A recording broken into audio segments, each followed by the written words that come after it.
بسم الله الرحمن الرحيم الحمد لله رب العالمين الصلاة والسلام على أشرف الأنبياء والمرسلين نبينا محمد وعلى آله وصحبه أجمعين إن شاء الله درساتنا درس خذ عقيدتك من الكتاب والسنة الصحيحة يميلو درساتنا الله سبحانه وتعالى فقاد زاري من قتلالن زاري ክፍል 10ኛው ክፍል ነው ኢንሻአላህ በአላህ ፍቃድ የምንቀጥለው ባለፈው ድርሳችን ላይ ክፍል 9 አይተናል ምናነሳው እንግዲህ ጥያቄ 11 ላይ ነው የምናነሳው ጥያቄ 11 هل يجوز الذبح ከሚለው ማለት ነው طيب እንግዲህ እንደ ፒዲኤፍ ከሆነ ነው እንጂ እንደ ኪታቡ ከሆነ ከመጀመሪያ ስንቆጥረው ጥያቄ 24 ላይ ይሆናል ማለት ነው ጥያቄ 24 ወይም 11 ብለን መያዝ እንችላለን هل يجوز الذبح لغير الله هل يجوز ይቻላልን ይበቃልን الذبح ማረድ ማለት ነው لغير الله ከአላህ Subhanahu Wa Ta'ala ውጭ ላለ አካል ማረድ ይቻላል ወይ ጥያቄው ይሄ ነው መልስ ጀዋብ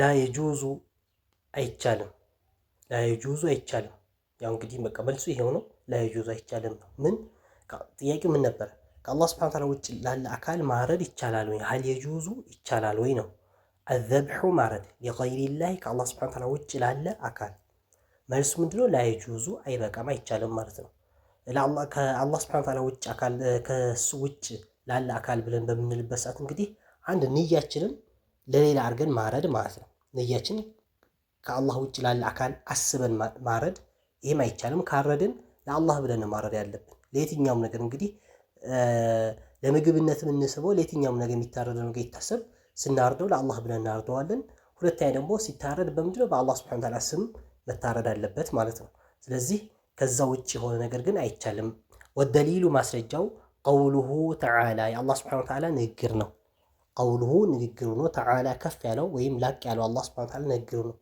ምን አለን አላህ فصلي ስገድ لربك ለጌታ ስገድ ወንሐር እረድም አለን ስለዚህ ሱረቱል ከውሰር ኢና አዕጣይናከ አልከውሰር ካለ በኋላ فصلي لربك ለጌታ ስገድ ለጌታ ብቻ ነው እንግዲህ ለጌታ ብቻ ስገድ ወንሐር ለጌታ ብቻም እረድ ብሎ አላህ Subhanahu Wa Ta'ala ተናግሯል ሱረቱል ከውሰር ላይ ማለት ነው ስለዚህ ያው ማረድ ያለብን ለአላህ ብቻ መሆኑን ከዚህ አያ እንወስዳለን ኢንሐር የሚለው ወንሐር የሚለው ሲፈስረው ኢዝባህ ሊላሂ ኢዝባህ ማለት እረድ ማለት ነው ኢንሐር ማለት ነው ኢዝባህ ረድ ለማን ሊላሂ ለአላህ ረድ ማለት ነው ሲታረድ አላህ Subhanahu Wa Ta'ala ብቻና ብቻ ተብሎ ነው የሚታረደው ማለት ነው طيب وقال صلى الله عليه وسلم ነብያችን አለይሂ ሰላቱ ሰላም አሉ ምን አሉ لعن الله من ذبح لغير الله لعن الله الله ረግሞታል ወይም አላህ ከራህመቱ አርቆታል من ذبح ያረደ ሰው لغير الله ከአላህ Subhanahu Wa Ta'ala ውጭ ላለ አካል ያረደ ሰው አላህ Subhanahu Wa Ta'ala ከራህመቱ አርቆታል ወይም ረግሞታል ብሎ ነብያችን አለይሂ ሰላቱ ሰላም ተናግረዋል ማለት ነው አንድ በዚህ አይነት ሁኔታ መፈሰር እንችላለን ወይም لعن الله ማለት እርግማን አድርገን لعن الله አላህ ይርገመው ወይም አላህ ከራህመቱ ያርቀው አንድ ሰው እንግዲህ አንድ ነገር አላህ ረግሞታል ማለት ምን ትርጉሙ እንደሚሆነው አላህ ከራህመቱ አርቆታል ነው የአላህ እርግማን ምንድነው ያው ከራህመቱ መራቅ ትልቅ የሆነ እርግማን ከዚህ በላይ እርግማን የለም ማለት ነው ከአላህ እዝነት መራቅ ስለዚህ لعن الله አላህ ከራህመቱ ያርቀው من ذبح ያረደ የሆነ ሰው لغير الله ከአላህ Subhanahu Wa Ta'ala ውጭ ላለ አካል ያረደ የሆነ ሰው አላህ ከራህመቱ ያርቀው ብሎ ነብያችን አለይሂ ሰላም በየትኛው በመጀመሪያ አፈሳሰል በሁለተኛው አፈሳሰል ልንፈስረው እንችላለን እንደማንም ከዚህ ሐዲስ ደግሞ ከአላህ Subhanahu Wa Ta'ala ውጭ ላለ አካል ማረድ ሐራምና ክልክል መሆኑን እንረዳለን ማለት ነው طيب ስለዚህ እንደማንም ከአላህ Subhanahu Wa Ta'ala ውጭ ላለ አካል ማረድ ይቻላል ወይ ለሚለው ጥያቄ لا يجوز አይቻልም ያው ደሊል በትንሹም ቢሆን ከቁርአንም ከሐዲስም ከሁሉም አግኝተናል ማለት ነው طيب ቀጣይ ጥያቄ هل نطوف ጥያቄ 12 ወይም ጥያቄ 25 هل نطوف ጧፍ እናደርጋለን ወይ ጧፍ ማለት ያ መዞር ማለት ነው ቢልቁቡሪ በቀብሮች ላይ ጧፍ እናደርጋለን ወይ ነው ጥያቄ ለምን للتقرب ለመቃረብ ቢሃ በእነዚህ በቀብሮች ለመቃረብ ብለን ጧፍ ማድረግ እንችላለን ወይ ጧፍ ይደረጋል ወይ ይቻላል ወይ ነው ጥያቄ طيب ጀዋብ መልስ لا نطوف ጧፍ አናደርግም ኢላ ቢሆን እንጂ ቢልከዕበቲ በካዕባ ቢሆን እንጂ ማለት ነው በካዕባ ቢሆን እንጂ ከካዕባ ውጭ ባለ በየትኛው እንደ መስጂድም ተደርጎ ቢሰራ ቀብርም ላይ ምንም ተሰርቶበት ቢደረግ ምን አናደርግበትም። ወደ አላህ ለመቃረብ ተብሎ አንድም የዒባዳ ዘርፍ ተደርጎ መያዝ አይቻልም። በምን ቢሆን እንጂ በካዕባ ቢሆን እንጂ አላህ ሱብሓነሁ ወተዓላ ስላዘዘበት ካዕባ ላይ ጠዋፍ ማድረግ እንዳለብን። ልክ ካዕባ ላይ ጠዋፍ ማድረግ ማለት ምንድነው? አላህ ሱብሓነሁ ወተዓላ ያዘዘበት 5 ወቅት ሶላት እንደመስገድ ልክ ሶላት ሰግደን ዒባዳ እንደምናደርገውም ጠዋፍ አድርገን የምናርጋ አምልኮትን አስበን የአላህ ሱብሓነሁ ወተዓላ ትእዛዝ ፈጽመን አጅር እናገኛለን። ጠዋፍ በምን ስናደርገው? በአላህ ሱብሓነሁ ወተዓላ ቤት በካዕባ ሲሆን ማለት ነው። ከዛ ውጭ ባለ ግን በየትኛውም አገር ይሁን በየትኛው አካባቢ ይሁን ቀብርም ላይ ይሁን ከቀብርም ውጭ በየትኛውም ቦታ ተቀርቡ ታስቡበት ወደ አላህ ሱብሓነሁ ወተዓላ አጅር አገኝበታለሁ አምልኮ ይሆነኛል ተብሎ ጠዋፍ የሚደረግበት ቦታ የለም ከካዕባ ውጭ ማለት ነው። ጠይብ ቃለ ተዓላ ከፍ ያለው አላህ ሱብሓነሁ ወተዓላ አለ ምን አለ? ወልየጠወፉ ይዙሩ አለ ቢልበይቲ በቤት ይዙሩ ቢልበይት ማለት አይ ቢልካዕባ በካዕባ ቤት ተብሎ የሚጠራው በአላህ ሱብሓነሁ ወተዓላ ቤት ነው። በካዕባ ይዙሩ አልዓቲቅ ዓቲቅ የሆነ ዓቲቅ ማለት ጥንታዊ በሆነው ቤት ምን ያድርጉ? ይዙሩ ብሎ አላህ ሱብሓነሁ ወተዓላ በሱረቱል ሐጅ ላይ አዘዋል ማለት ነው። ስለዚህ ጠዋፍ የሚደረገው በማን ነው? በበይተል ዓቲቅ ጥንታዊ የተባለበት እንግዲህ ያው ካዕባ አላህ ሱብሓነሁ ወተዓላ በአላህ ሱብሓነሁ ወተዓላ ትእዛዝ ቦታውን በአላህ ሱብሓነሁ ወተዓላ ጥቆማ አላህ ለነቢዩላህ ኢብራሂም ቦታው ራሱ የቱ ጋር ራሱ መሆኑ አሳውቆ ኢብራሂም ነው የገነቡት ከልጃቸው እስማኤል ጋር አለይሂም ሰላም እነሱ ነው የገነቡት። እና ጥንታዊ የሆነ ቤት ማለት ያው ከበፊት ከመጀመሪያ የአላህ ሱብሓነሁ ወተዓላ ኢነ አወለ በይቲን ውዲዐ ሊናስ የመጀመሪያ ቤት ወይም የመጀመሪያ መስጂድ ተደርጎ የተገነባው ቤት ማን ነው? ካዕባ ነው። እና ከዛ ቀጥሎ ቤተል መቅዲስ ሌሎችም አሉ። እንደማንም በይተል ዓቲቅ ጥንታዊ ቤት ተብሎ የተጠራበት ለምን? ፊት በኢብራሂም ዘመን ኢብራሂምና ልጃቸው እስማኤል የገነቡት ስለሆነ ነው ማለት ነው። ጠይብ እንደማንም ጠዋፍ የሚደረገው በምንድን ነው? በካዕባን ብቻ ነው ማለት ነው። ወቃለ ሰለላሁ ዐለይሂ ወሰለም ነቢያችን ዐለይሂ ሰላም አሉ መን ጠዋፍ ያደረገ የዞረ ቢልበይቲ በቤቱ በካዕባ ጠዋፍ ያደረገ ሰብዓን 7 የጠዋፍ ያደረገ 7 ጠዋፍ አድርጎ ወሶላ የሰገደ ረክዓተይን ከዛ በኋላ 2 ረክዓ የሰገደ ካነ ይሆንለታል ከዒትቂ ረቀበቲን ከዒትቅ ማለት ልክ ነፃ እንደማውጣት ከዒትቂ ማለት ነፃ እንደማውጣት ረቀበቲን ማለት ረቀባ ማለት ጫንቃ ብሎ ይፈስሩታል። ባሪያ እንደማለት ነው። ባሪያ ነፃ እንደማውጣት ነው ብሎ ነቢያችን ዐለይሂ ሰላም ይገልጻሉ ማለት ነው። ስለዚህ ያው ባሪያ የምንለው ዛሬ ላይ ምናልባት ሰዎች በባሪያነት ድሮ በሚታወቅበት ሁኔታ ትክክለኛ በዛ ሁኔታ ባርነት ባይኖርም በፊት ግን ነበረ። ዛሬ ላይ በተለያዩ ሁኔታዎች እንግዲህ ባርነቶች ሊኖሩ ይችላሉ። ግን ድሮ በሚታወቅበት ሁኔታ የለም፣ አሁን ላይ የለም። እና ትልቅ ስራ ብሎ ማለት በዛ ሰዓት ትልቅ ስራ አንድ ሰው ገንዘብ ኖሮት በገንዘቡ ባሪያ ሆኖ ለሰው አገልጋይና በሰው ስር ያለን ሰው እሱን ገዝቶ ከዛ በኋላ አላህ ብሎ መልቀቅ ትልቅ የሆነ ስራ ነው። ስለዚህ ቤት ላይ አላህ ሱብሓነሁ ወተዓላ ቤት ላይ ካዕባ ላይ ዞሮ ጠዋፍ አድርጎ 7 ከዛ በኋላ ረክዓተይን 2 ረክዓ የሰገደ የሆነ ሰው ልክ ባሪያ ነፃ እንዳወጣ ይቆጠርለታል። አጅሩ ይዛናክል ይሆናል ማለት ነው። ጠይብ ሶሒሑን ሐዲሱ ሶሒሕ ነው። ረዋሁ ኢብኑ ማጃህ ዘግቦታል ማለት ነው። ጠይብ ቀጣይ ጥያቄ ሱአል 13ኛ ወይም ጥያቄ 26 ማ ሁክሙ ሲሕሪ ማ ሁክሙ ፍርዱ ምንድነው? አሲሕሪ ሲሕር ፍርዱ ምንድነው? ያው ሲሕር ማለት ምንድነው? ድግምት ምንለው ማለት ነው። ድግምት ፍርዱ ምንድነው? ምን አይነት ፍርድ ነው የምንሰጠው? ድግምት የሚሰራ ሰው ስራው ራሱ ምንድነው? የኩፍር ስራ ነው ወይስ ምን አይነት ስራ ነው? ሁክሙ ምንድነው? ፍርዱ ምንድነው የሚለው ሊነግረን ነው ማለት ነው። ጠይብ ጀዋብ መልስ አሲሕሩ ሲሕር ሚነል ኩፍሪ ከኩፍር ስራ ነው ማለት ነው። ከክህደት ነው፣ ከኩፍር ስራ ነው። ሲሕር መስራትም ይሁን ማሰራት ማለት ነው። ለምን ቃለ ተዓላ አላህ ሱብሓነሁ ወተዓላ አለ ምን አለን? ወላኪነ ሸያጢነ አለ። እንግዲህ ከዛ በፊት ወተበዑ ማ ተትሉ ሸያጢኑ ዐላ ሙልኪ ሱለይማን ወማ ከፈረ ሱለይማኑ ወላኪነ ሸያጢነ ከፈሩ።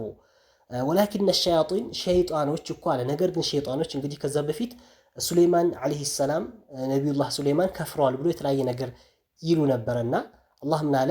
ወማ ከፈረ ሱለይማን አልካደም ብሎ አለ። ወላኪነ ሸያጢን እዚህ መሐለ ሻሂዳችን ይሄ ነው። ነገር ግን ሸይጣኖች ወላኪነ ሸያጢን ነገር ግን ሸይጣኖች ከፈሩ ክደዋሉ። ለምን? ዩዓሊሙነ ናሰ ሰዎች ያስተምራሉና አናሰ ሰዎችን አሲሕረ ድግምት ያስተምራሉና ክደዋሉ ብሎ አላህ ሱብሓነሁ ወተዓላ ገልጾልናል ማለት ነው። ስለዚህ እንደማንም ምንድነው ሲሕር የምንለው ስራው ምንድነው? ሚነል ኩፍር የኩፍር ስራ ነው ማለት ነው። ስለዚህ ያው ልናቅም ልንጠነቀቅም ይገባል። ከእንደዚህ አይነት በተለይ አሁን ሰዓት ላይ በጣም ሲሕር የሚባለው በተለያየ ሁኔታ እውቀቶች የሚወሰዱበት እውቀቶች በተለያየ መንገድ ቀላል ከመሆኑ የተነሳ ብዙ ቦታ ተንሰራፍቶ ነው የሚገኘው። ግን ልንጠነቀቅም እንደዚህም ልናስጠነቀቅ ይገባል ማለት ነው። ጠይብ ወቃለ ሰለላሁ ዐለይሂ ወሰለም ነቢያችን ዐለይሂ ሰላም አሉ ኢጅተኒቡ ራቁ አሰብዐ አልሙቢቃት አሰብዐ ሰባት ነገራቶች አልሙቢቃት ሰውየው የሚያጠፉ ነገራቶች ሰውን የሚያጠፉ አሰብዐ አልሙቢቃት ተብሎ የሚጠሩ ሰባት ነገራቶች አሉ። እነሱ አንድ ሁለቱን ይጠቅስልናል ማለት ነው። እና ኢጅተኒቡ ራቁ አሰብዐ ማለት ሰባት ነገራቶች ራቁ። እነዚያ ሰባት ነገራቶች ምን ይሆኑ? አልሙቢቃት አጥፊ የሆኑ ማለት ነው። የሚያጠፉት ማን ነው? ሰውየው ነው። እነዚህ ከሰባት ነገራቶች የፈጸመ ሰው ጠፋ፣ ከሰረ ማለት ነው፣ ይከስራል ማለት ነው። የመጀመሪያ ምንድን አሽርኩ ቢላህ በአላህ ሱብሓነሁ ወተዓላ ላይ ማጋራት ማለት ነው። እንግዲህ ሽርክ የሚባለው ነገር ትልቅ የሆነ ወንጀል ነው። ሽርክ የምንለው ትልቅ የሆነ ወንጀል ነው እና ምናልባት ሰውየው እንግዲህ እድሜው ሙሉ አላህ ሱብሓነሁ ወተዓላ ሲገዛ ኖረው ምናልባት በመካከል ሽርክ ላይ ከገባ ምንድን ነው ለይሕበጡና ዐመሉ ከነኮነ ያለው አላህ ሱብሓነሁ ወተዓላ ነቢያችን ዐለይሂ ሰላም ወለኢን ብታጋራ ኖሮ ስራህ ይበላሻል ነው። ስለዚህ አንድ ስራ ያበላሻል። ምናልባት እንኳን የመመለስ እድል አግኝቶ ቢመለስ ራሱ መጀመሪያ ከዛ በፊት የሰራቸው ስራዎች ምን ሆኑበት? ተበላሽተውበታል። ሽርክ ላይ የገባ ሰው ትልቅ የሆነ ጥፋት ውስጥ ገባ ማለት ነው። ትልቅ የሆነ ኪሳራ ነው ማለት ነው። ሁለተኛ ደግሞ እንግዲህ ሽርክ ላይ ሆኖ የሞተ የሆነ ሰው የታወቀ ነው አላህ ሱብሓነሁ ወተዓላ እንደማይምር ሽርክን በፍጹም እንደማይምር በግልጽ የተናገረው ነገር ስለሆነ እውነትም ትልቅ ምንድናቸው አጥፊ ነገር የመጀመሪያው ማን ነው? ሽርክ ነው ማለት ነው። ስለዚህ የመጀመሪያው ሽርክን ራቁ ነው። ወሲሕረ ሲሕር ነው ሁለተኛው። አሽርኩ ቢላህና ወሲሕሩ ሲሕር ነው የሚሆነው። ሲሕርም ኢጅተኒቡ አሰብዐ አልሙቢቃት ከሰባት አጥፊ ነገራቶች ተብሎ ከተቆጠሩ ነገራቶች አንዱ ምንድን ነው? ሲሕር ነው ማለት ነው። ስለዚህ ይሄኛውም ልናቀው ልንጠነቀቀው፣ እንደዚሁም መጀመሪያ እንዳልነው ሌሎች ልናስጠነቅቅ ይገባል ማለት ነው። ስለዚህ እንደማንም ሲሕር ፍርዱ ምንድን ነው ለሚለው ሲሕር ፍርዱ ምንድን ነው? ሚነል ኩፍር ከኩፍር መሆኑን ገልጾልናል ማለት ነው። ጠይብ የመጨረሻው ጥያቄ ሀል ንሰዲቁ 27ኛ ጥያቄ ወይም 14ኛው ጥያቄ ሀል ንሰዲቁ ልዓራፈ ወልካሂነ ፊ ዒልሚ ልገይቢ ሀል ንሰዲቁ እውነት ብለን እንቀበላለን አልዓራፈ አቃለሁ ብሎ የሚሞግት ዓራፍ ማለት አቃለሁ ብሎ የሚሞግት እውቀት እሱ ዘንድ የለውም ሩቅን እውቀት ሊያውቀው ይችላል ተብሎ ማይታሰበውን እውቀት አቃለሁ ብሎ የሚሞግት አካል እንቀበለዋለን። ወልካሂነ ማለት ደግሞ ጠንቋይ ማለት ነው። ለዚህም ጠንቋይ የሚሉት ነገር ጠንቋዮች የተናገሩት ነገር እንቀበላቸዋለን ወይ? ፊ ዒልሚል ገይቢ በሩቅ እውቀት ላይ ማለት ፊ ዒልማት እውቀት አልገይብ ማለት አለዚ ጋበ አኒናስ ማለት ከሰዎች የራቀ የሆነ እውቀት ይኖራል። አላህ ሱብሓነሁ ወተዓላ ብቻ የሚያውቀው ሰዎች ሊደርሱበት የማይችሉ ምክንያቱም የሰዎች አቅማቸውና እውቀታቸው ልክ አለው። ስለዚህ ሊደርሱበት የማይችሉትን ነገር አውቃለሁ ብሎ የሚሞግት ዓራፍ። ሁለተኛም ጠንቋይ። እነዚህ የሚሉ ነገራቶች እንሰማቸዋለን ወይ? እውነት ብለን እንቀበላቸዋለን ወይ ነው ጥያቄ። ጠይብ መልሱ ምንድን ነው? ጀዋብ መልስ ላኑሰዲቁሁማ እውነት ብለን አንቀበላቸውም ማለት ነው። ላኑሰዲቁሁማ እውነት ብለን አንቀበላቸው። ለምን? የቀውሊሂ ተዓላ የአላህ ሱብሓነሁ ወተዓላ ንግግር ስላለ ስለሱ ብለን ማለት ነው። የአላህ ንግግር አለ። ምን የሚል የአላህ ንግግር? ቁል በላቸው አላቸው ለነቢያችን ዐለይሂ ሰላም ላ ያዕለሙ አያውቅም መን ፊ ሰማዋቲ በሰማይ ውስጥ ያለ ነገር ሁሉ አያውቅም፣ ወልአርዲ በምድር ውስጥ ያለ ነገር አያውቅም፣ አልገይበ ሩቅ የሆነን ሩቅ ሚስጥርን ነገር የሚያውቅ የለም ኢላላህ አላህ ሱብሓነሁ ወተዓላ ቢሆን እንጂ አንድም የሚያውቅ አካል የለም በላቸው ብሎ አላህ ሱብሓነሁ ወተዓላ ጠቅሶልናል በሱረቱ አነምል ማለት ነው። ጠይብ ስለዚህ የሩቅ የሆነ እውቀት ሊያውቅ የሚችለው ማን ነው? አላህ ሱብሓነሁ ወተዓላ ብቻና ብቻ ነው። ማንም የሩቅ የሆነ እውቀትን ሊያውቅ አይችልም። አላህ ሱብሓነሁ ወተዓላ ብቻ ነው የሚያውቀው ማለት ነው። ወደፊት ራሱ ያሳወቀው ሰው ብቻ ወይም ከመልእክተኞች ያሳወቃቸው እነሱ ሊያውቁ ይችላሉ፣ አላህ ያሳወቃቸው እንጂ ሌላ ከዛ ውጭ ግን አውቃለሁ ብሎ የሚሞግት የሚሆን ጠንቋይ የሚሆን ምንም ሊያውቅ አይችልም፣ የሩቅ የሆነ እውቀት ማለት ነው። ጠይብ ወቃለ ሰለላሁ ዐለይሂ ወሰለም ነቢያችን ዐለይሂ ሰላም አሉ ምን አሉ? መን አታ የመጣ ሰው ዓራፈን አውቃለሁ ብሎ የሚሞግትን አካል የመጣ ሰው ወደሱ የመጣና አው ካሂነ ወይም ወደ ጠንቋይ የሄደ ሰው ማለት ነው። መን አታ የመጣ ማለት ወደ ጠንቋይ የመጣ ወይም ወደ ጠንቋይ የሄደ ማለት ነው። ዓራፈን አውቃለሁ ብሎ የሚሞግት እንግዲህ አውቃለሁ ይላል። እንግዲህ ነገራቶችን ሩቅ የሆኑ ነገራቶች አውቃለሁ ብሎ ይሞግታል። ሁለተኛ ደግሞ ካሂን ማለት ጠንቋይ እንግዲህ ስራው ከምንድን ነው? ከሸይጣን ጋር የተያያዘ ስራ ነው የሚሰራው።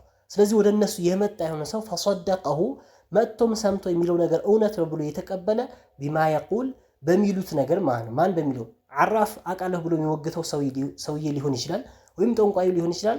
የሆነ ነገር መጥቶ ይነግረውና አዎ በቃ አንተማ ያልከው ትክክል ነህ እውነት ብለሃል ብሎ የተቀበለ የሆነ ሰው ፈቀድ ከፈረ ክዷል አሉ ነቢያችን ዓለይሂ ሰላም ቢማ ኡንዚለ በተወረደው ዓላ ሙሐመድን በሙሐመድ ላይ በተወረደው በቁርአን ክደዋል ብሎ ነቢያችን ዓለይሂ ሰላም ነግረውናል ማለት ነው። ስለዚህ ያው ትልቅ የሆነ እንግዲህ ወንጀል ነው ማለት ነው። ወደ ጠንቋይ መሄድና እንደዚሁም ከሄዱ በኋላ መሄዱ ራሱ አንድ ወንጀል ነው፣ አይቻልም። ምናልባት ሌላ ወይ ለዳዕዋ ወይም ሰዎችን ከዛ መንገድ ለመከልከል ካልሆነ በስተቀር መሄድም አያስፈልግም። ሄዶ ደግሞ ከሄደ በኋላ አንተ የተናገርከው ነገር እውነት ነው ብሎ ፈሰደቀሁ እውነት ብሎ ያለው ቢማ የቁሉ እሱ በሚለው ነገር ፈቀድ ከፈረ ክደዋል ቢማ ኡንዚለ በተወረደው ዓላ ሙሐመድን በሙሐመድ ላይ የተወረደው ምንድነው ቁርአን በቁርአን ክደዋል ማለት ነው። አንድ ሰው በቁርአን ከካደ ደግሞ ያው ትልቅ የሆነ ክህደት ውስጥ ገብቷል ነው። ሶሒሁን ሐዲሱ ሶሒሁን ረዋሁ አሕመድ ዘግቦታል ማለት ነው። ስለዚህ ሸይጣን እንግዲህ ጠንቋይ ብዙ ጊዜ ማመሳሰሎች ያመጣል። የሚያመሳስሉ ጋያቶች ከተለያየ ሁኔታ እንግዲህ ጠንቋይ ስራ ሙሉ ስራ ምንድነው ከሸይጣን ጋር የተያያዘ ስራ ነው። የተለያዩ ግን የሆነ ትናንሽ እውነቶች ሊናገር ይችላል። እውነቶች አሁን ላይ በቅርብ ሰዓት የተከሰቱ ለምሳሌ አንድ ሰው ወደ ጠንቋይ በሚሄድ ያ ሰውዬ በሚሄድበት ሰዓት ከመሄዱ በፊት የፈጸማቸው ነገራቶች ሊኖሩ ይችላሉ። ከቤት ሲወጣ ቁርስ በልቶ ሊወጣ ይችላል፣ ወይም ምሳ በልቶ ሊወጣ ይችላል፣ የሆነ ነገር በልቶ የሆነ ነገር ሰርቶ ሊወጣ ይችላል። እንግዲህ እንደሚታወቀውም ከእያንዳንዳችን ሰዎች ጋር ምን አለ? ሸይጣን ቀሪን አለ። ቀሪን የሆነ የሸይጣን ልክ መላእክቶች መልካም ነገር እንደሚጽፉት እና መጥፎ ነገር የሚጽፉ መላእክቶች እንዳሉም ምን አለ? ሸይጣን አለ። ያ ሸይጣን ምንድነው የሚያደርገው? ከኛ ያደረግነው ነገር እኛ ላይ አሁን ላይ ሐል የምናደርገው ነገር ለሄዶ ለጠንቋዩ መንገድ ይችላል ሸይጣኑ ማለት ነው። ስለዚህ ያ ወደ ጠንቋይ ቤት የሚሄደው ሰውዬ ጠንቋይ ቤት ከመድረሱ በፊት መንገድ ላይ ያጋጠመው ነገር የሆነ ነገር ሊያጋጥመው ይችላል። ቤት ላይ የሆነ ነገር ሰርቶ ሊወጣ ይችላል። ለቤተሰቦች የሆነ ነገር ተናግሮ አውርቶ አደራ ብሎ ሊወጣ ይችላል። በዛ ሰዓት ያ ሸይጣን የሰማው ነገር ሸይጣን እንግዲህ ቀድሞ ሄዶ ለማን ያደርሳል? መረጃ ለማን ይሰጣል? ለጠንቋዩ ይሰጣል ማለት ነው። ገና ጠንቋዩ ያን ተዘጋጅቶ ይጠብቅና ሰውየው ሲመጣ ከቤት እኮ ስትወጣ እንደዚህ ተናግረሃል፣ መንገድ ላይ እንደዚህ ያጋጥመሃል፣ እንደዚህ ያርጋል፣ ይሄ በልተሃል ብሎ ይዘረዝርለታል። ገና ይሄ ሰውዬ ያኔ ይሸበራል። እውነትም ያውቃል የሚባለውማ እውነት ያውቃል የሚል ነገር ፈሰደቀሁ ያለው ይመጣል ማለት እውነት ነው በቃ። ከዛ በኋላ ምን ያደርጋል? በሚናገረው ነገር እውነት ነው የሚናገረው ብሎ ወደ መቀበል ይዞራል ማለት ነው። ስለዚህ የተለያዩ ትናንሽ የሆኑ እውነቶች አሁን ላይ የተከሰቱ ከሸይጣን ጋር በመመሳጠር የሆነ ነገር ሊያገኝ ይችላል፣ የሆነ እውነት ነገር ሊያመጣ ይችላል። ግን ሐቂቀተን የተጠየቀው በዋናው ጉዳይ ላይ ግን እውነት የለውም። ለምሳሌ ያ የሚሄደው ሰውዬ የሆነ ነገር ድህነት ይዞት ሊሆን ይችላል፣ ወይም ልጅ አጥቶ ሊሆን ይችላል። የሆነ ትልቅ ነገር የሚፈልገው ነገር ኖሮ ለዛ ላይ ትልቅ ነገር በሄደበት ሸይጣን ይሄ ጠንቋይ ደግሞ በሸይጣን አማካኝነት የተወሰኑ ጥቂት ነገራቶችን የሆኑ ትናንሽ እውነቶችን ይዝና ያ ትልቁ ውሸት አምጥቶ እዛ ላይ ይቀላቅለዋል። ከዛ በኋላ ያ ሰው ምን ያደርጋል? ተቀብሎ ይሄዳል ማለት ነው። ስለዚህ ያው የሸይጣን የጠንቋይ ስራ ከሸይጣን ጋር የተያያዘና ብዙ የሚሰሩት ስራዎች አሏቸው። አላኩል አህዋል በዚህ አይነት ሁኔታ ነው እንግዲህ ሰዎች የሚያታሉት እንጂ እውነት የሩቅን እውቀት አውቀው እውቀት ኖሯቸው አቅም ኖሯቸው የማወቅ ችሎታ ኖሯቸው ሊሆን አይችልም። እንደዛ አለመሆኑ ልናቅና ልናሳውቅ ይገባል። ያው በተለያዩ ሁኔታዎች ሰዎች የሚሸወዱበት በተለይ ክፍለ ሀገር ላይና በተለያየ ሁኔታ ሰዎች በእንደዚህ አይነት ነገር ላይ የሚሸወዱበት ሁኔታ አለ። እንግዲህ ሰዎችን ማስተማርና ዳዕዋውን ማድረስ ያስፈልጋል ማለት ነው። ኢንሻአላህ እንግዲህ ደርሳችን እዚህ ላይ ተወቁፍ እናድርግ። በቀጣይ 15ኛው ጥያቄ በቀጣይ ደርሳችን የምንቀጥል ይሆናል። አላህ ሱብሓነሁ ወተዓላ ሰምተን የምንጠቀምና በተግባር የምናውል አላህ ያድርገን።